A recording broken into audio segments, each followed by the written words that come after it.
আসসালামু আলাইকুম এভরিওয়ান, আশা করছি সকলে ভালো আছেন। আমাদের আজকের রেসিপি হোটেল স্টাইলে সবজি রান্না। আশা করছি আপনাদের সকলের কাছে ভালো লাগবে এবং সহজ লাগবে।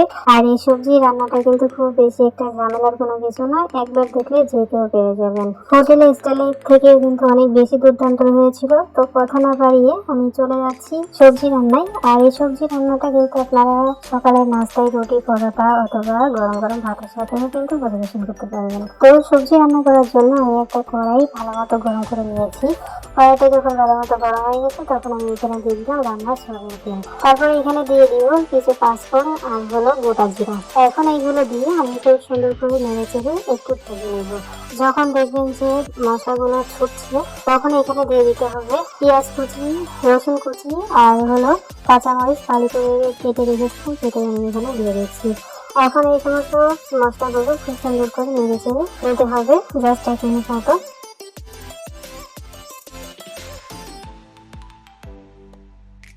তারপর এখানে দিয়ে দিব 6টা এলাচ, তারপরে 7-8টার মতো আছে হলো লবঙ্গ, তারপরে 2 টুকরো দিচ্ছি হলো দারুচিনি। আমার কাছে দারুচিনিটা খুব বেশি ছিল না, এই জন্য আমি একটু কম ব্যবহার করেছি, তবে আপনাদের কাছে চাইলে আরো 2-3 টুকরা এখানে ব্যবহার করতে পারেন।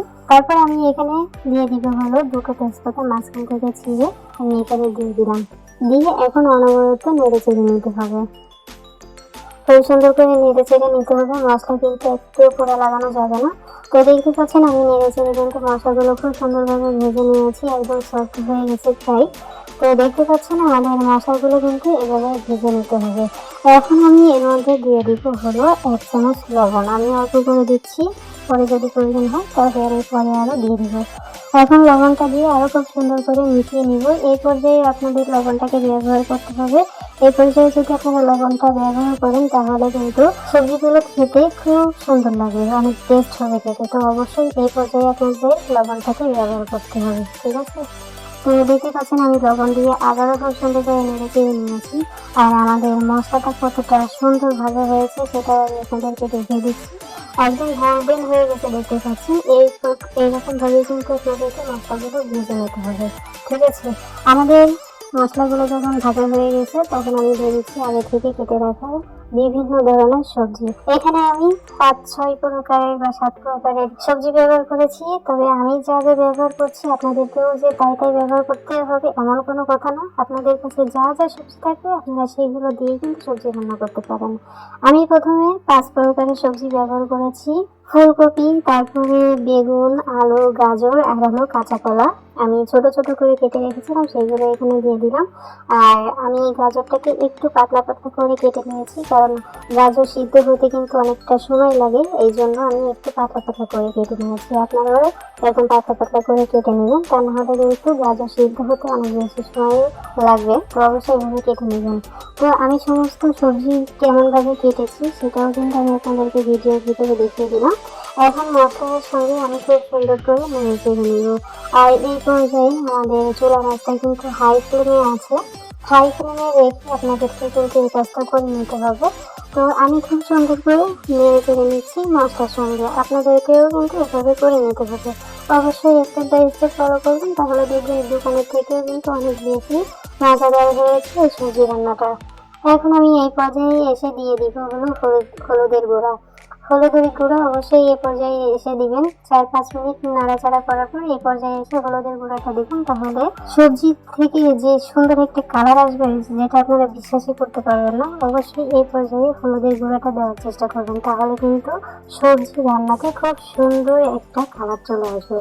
তো আমি হলুদের গুঁড়া দিয়ে আবারও একটু নেড়ে চেড়ে নিব। নেড়ে চেড়ে নেওয়ার পর আমার মনে হচ্ছিল যে হলুদের গুঁড়া একটু কম হয়ে গেছে, এই জন্য আমি আরো একটু হলুদের গুঁড়া এখানে ব্যবহার করলাম। আর একটু হলুদের গুঁড়া ব্যবহার করার পর আমি এখানে দিয়ে দিতে হলো মটরশুঁটি। মটরশুঁটি আপনাদের কাছে থাকলে দিবেন, না থাকলে কোনো প্রয়োজন নেই। আমার কাছে ছিল, আমি দিয়ে দিলাম। দিয়ে এখন এই সমস্ত সবজিগুলো আবার খুব সুন্দর করে নেড়ে চেড়ে নিতে হবে। আর আমাদের চুলা রাস্তা কিন্তু এখনো হাই ফ্লেমে আছে, আমি হাই ফ্লেমে রেখে কিন্তু এই কাজটাকে করে নিচ্ছি। এখন আমি খুব সুন্দর করে মিশিয়ে মিশিয়ে নিব। মিশিয়ে নেওয়ার পর এখানে আমি ঢাকা দিয়ে ঢেকে দিব। ঢাকা দিয়ে ঢেকে দেওয়ার পর এখানে চুলার আঁচটা কিন্তু একদম কমিয়ে দিতে হবে, মিডিয়াম থেকে একটু কম করে দিতে হবে। তারপর আমি ঢাকা দেওয়ার পর 2-3 মিনিট পরে আমি আবারও নেড়ে চেড়ে দিচ্ছি। আপনাদের অবশ্যই খেয়াল রাখতে হবে কোনোভাবেই যেন সবজিগুলো নিচ থেকে পুড়ে না যায়, তাহলে কিন্তু ভালো লাগবে না, পুড়ে যাওয়া যাবে না। তো আমি 2-3 মিনিট পরে আমি আবারও খুব সুন্দর করে নেড়ে চেড়ে মিশিয়ে নিলাম। আবারও মিশিয়ে নেওয়ার পর আমি আবারও 2-3 মিনিট মতো ঢাকনা দিয়ে ঢেকে দিব। আবারও 2-3 মিনিট পর আমি এসে নেড়ে চেড়ে দিব। আমি কিন্তু বারবার নেড়ে চেড়ে নিচ্ছি, অর্থাৎ আমাদের সবজিগুলো আর কি কষিয়ে নিচ্ছি। তো কষাতে কষাতে দেখা যাবে মানে 10 মিনিট আমি কষিয়ে নিয়েছি। 10 মিনিট পরে দেখতে পাচ্ছেন আমাদের সবজিটা প্রায় সফট হয়ে এসেছে। দেখতে পাচ্ছেন কতটা রান্না হয়েছে। আর এই পর্যায়ে আমি কিছুটা সবজি তুলে রাখছি এটার জন্য, কারণ আমি মিষ্টি কুমড়োটা ব্যবহার করছি। তো আমাদের ঘরে একজন আছে যিনি মিষ্টি কুমড়ো খান না, তার অ্যালার্জি আছে। তো তার জন্য আমি আলাদাভাবে একটু সবজি তুলে রাখছি। তবে আপনাদের যাদের অ্যালার্জি নাই, মিষ্টি কুমড়ো খেতে পারেন, আপনারা যখন আমি প্রথমেই যে সবজিগুলো দিয়েছি সেইখানেই কিন্তু আপনাদের মিষ্টি কুমড়োটা আপনারা দিয়ে দিতে পারেন। সেক্ষেত্রে আলাদা করার কোনো প্রয়োজন নেই, মিষ্টি কুমড়ো আগেই দিয়ে দিতে পারবেন। ঠিক আছে, আশা করি বোঝাতে পেরেছি। এখন আমি কুমড়ো দিয়ে খুব সুন্দর করে ভালো করে নেড়ে চেড়ে মিশিয়ে তারপরে আবারও ঢাকা দিয়ে ঢেকে দিব। আমি আবারও 5-7 মিনিট মতো কষিয়ে নেব কুমড়ো দিয়ে আমি আবার 5-7 মিনিট ঢাকা দিয়ে ঢেকে রেখেছিলাম। এখন আমি আবারও চলে এসেছি। এখন আমি আবারও খুব সুন্দর করে নেড়ে চেড়ে নিচ্ছি। আর এই 5-7 মিনিটের মধ্যে কুমড়োটা কিছুটা সিদ্ধ হয়েছে। কুমড়ো সিদ্ধ হতে কিন্তু খুব বেশি সময় একটা লাগে না। তো দেখতে পাচ্ছেন কিছুটা সিদ্ধ হয়েছে, আমি আপনাদেরকে দেখিয়েও দিলাম। এখন খুব সুন্দর করে আমি নেড়ে চেড়ে নিয়ে তারপরে এখানে দিয়ে দিব হলো পানিটা এমন ভাবে দিতে হবে যে সবজিগুলো ডুবে থাকবে, আবার কিছু সবজি পানির উপরও থাকবে। আর ভিডিওতে যেমন দেখতে পাচ্ছেন ঠিক এভাবেই কিন্তু পরিমাপ নিতে হবে। ঠিক আছে, আর পানিটা দেওয়ার পর আপনাদের হাই ফ্লেমে করে দিয়ে যখন বলক চলে আসবে তখন আপনারা চুলার আঁচটা একদম লো করে দিবেন। তো আমি ঢাকা দিয়ে ঢেকে রেখে দিলাম।